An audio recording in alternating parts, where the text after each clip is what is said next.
Hello students, आज हम discuss करने जा रहे हैं weight diagram of the fundamental representation of SU3 symmetry. तो चलिए शुरू करते हैं। सबसे पहले हम वेट डायग्राम बनाएंगे मेसॉन्स का। तो मेसॉन्स से पहले हम बात करें के मेसॉन्स की। तो के मेसॉन्स हमारे पास होते हैं, के एक न्यूट्रल होता है और एक के पॉजिटिव होता है। तो बेसिकली वेट डायग्राम क्या है आपका, hyper charge and third component of isospin के बीच में एक रिलेशन है, एक ग्राफ है। इसे बनाने के लिए आपको हाइपर चार्ज और I3 कैलकुलेट करना आना चाहिए। हाइपर चार्ज कैसे हम निकालते हैं? हाइपर चार्ज निकालते हैं हम डबल ऑफ एवरेज चार्ज से। तो अगर हम इन दोनों का हाइपर चार्ज निकालें तो एवरेज चार्ज हम निकालें पहले, क्यू एवरेज। तो इस पर चार्ज 0 है, इस पर चार्ज +1 है। एवरेज निकालने के लिए बाई 2 कर देंगे तो 1/2 आ जाएगा। और हाइपर चार्ज क्या होता है? इसका डबल होता है। जैसे हम 1/2 का डबल करेंगे तो आपको 1 मिल जाएगा। तो कहने का मतलब ये है, आपको मेसॉन्स के लिए हाइपर चार्ज +1 मिलता है। इसलिए जो दो मेसॉन्स हमारे पास हैं, के पॉजिटिव और के 0, इसको हमने +1 पे दिखाया हाइपर चार्ज की लाइन पर। हाइपर चार्ज की लाइन पर इसको +1 से दिखाया गया है, उसका यही रीजन है। अब बात करते हैं थर्ड कंपोनेंट आइसोस्पिन की। थर्ड कंपोनेंट आइसोस्पिन निकालते हैं मल्टीप्लिसिटी से, m = 2i + 1। जिसने नहीं देखा है लेक्चर, मैं आई बटन पर लिख दे दूंगा, प्लेलिस्ट लगा दूंगा, आप जाकर वहां पे देख लेंगे तो आपको बेटर समझ में आने वाला है। ठीक है, मल्टीप्लिसिटी की बात करें तो हमारे के मेसॉन जो है ड्यूप्लेट है, क्योंकि ये दो कॉम्बिनेशन में है, एक 0 और एक पॉजिटिव वाला। तो m की वैल्यू 2 आ जाएगी, 2i + 1। यहां से अगर आप i निकालोगे सॉल्व करने का तो आपको i मिलेगा 1/2। तो 1/2 मिलेगा आपको i।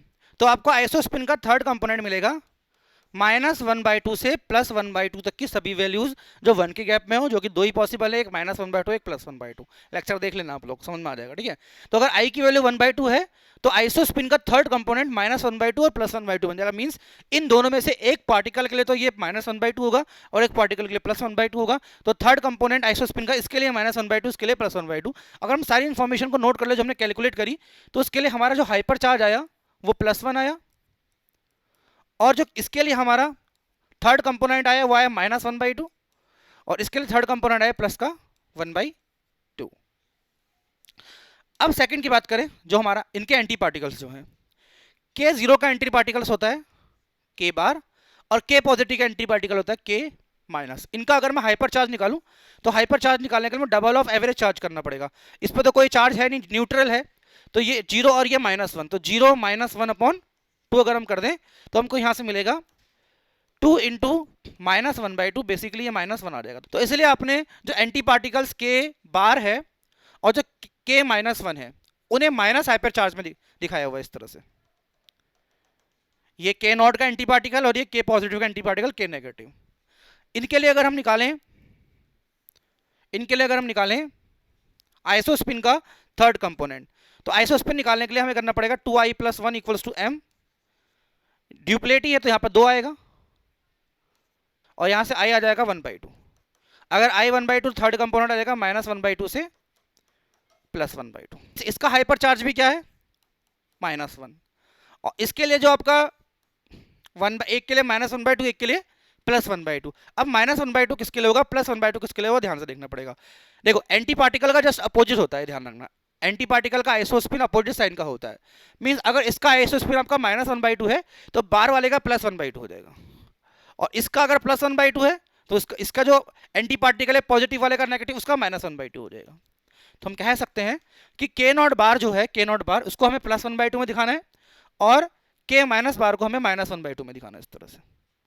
मींस जो हमारा के नॉट और के पॉजिटिव है उसका हाइपर चार्ज इतना है और करस्पॉन्डिंग आइसोस्पिन का थर्ड कंपोनेंट इतना है। सिमिलर वे में कह सकते हैं हम कि जो के नेगेटिव और के बार है उसका जो हाइपर चार्ज है वो -1 है, और उनके जो आइसोस्पिन का थर्ड कंपोनेंट है वो -1/2 एंड +1/2 होने वाला है।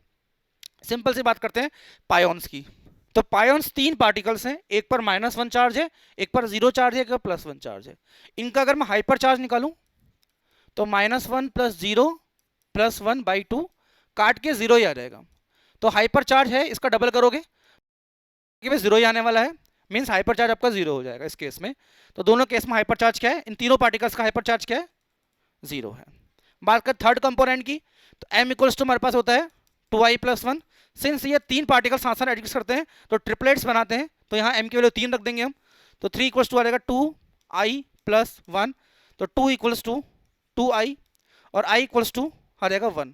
अगर i 1 आ जाएगा तो हमारा थर्ड कंपोनेंट आ जाएगा -1 0 +1, यानी कि -1 से लेकर +1 तक की वो सभी वैल्यू आएगी जो 1 1 के डिफरेंस में है।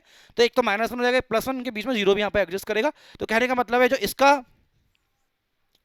थर्ड कंपोनेंट होगा वो -1, इसका थर्ड कंपोनेंट 0 और इसका थर्ड कंपोनेंट +1। तो बेसिकली हमें करना क्या है, जितने भी हमारे मेसॉन्स हैं उनका हाइपर चार्ज निकाल लेना है और उनका हमको थर्ड कंपोनेंट ऑफ आइसोस्पिन निकाल देना, उनको हमें जस्ट इस ग्राफ में रिप्रेजेंट कर देना है। मेसन ऑक्टेट बनेगा यहाँ पर हमारा, ठीक है। तो कैसे बनेगा मेसन ऑक्टेट, देखिए सारे पार्टिकल्स को अगर हम मिला दें तो एक तरह का ऑक्टेट बनता है।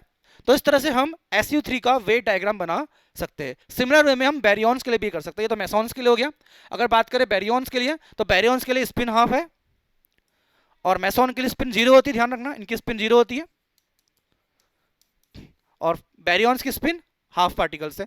तो सेम वही करा आपने, पहले न्यूट्रॉन प्रोटॉन के लिए क्या निकाला, हाइपर चार्ज निकाला, आइसोस्पिन का थर्ड कंपोनेंट निकाला, फिर आपने sigma negative, sigma positive, sigma zero के लिए निकाला और फिर आपने कैस्केड के लिए निकाला, इसको जाई भी बोलते हैं, और सिर्फ आपने इनको रिप्रेजेंट इस तरह से कर दिया है। तो आज के लेक्चर में इतना ही। आई होप आपको आज का लेक्चर बहुत अच्छा लगा होगा। अगर अच्छा लगा तो वीडियो को लाइक कर दीजिए, चैनल पर नहीं है तो चैनल को सब्सक्राइब कर दीजिए और हाँ, वीडियो को अपने दोस्तों के साथ शेयर करना बिल्कुल भी मत भूलिए और आप चाहें तो बेल आइकन भी दबा सकते हैं।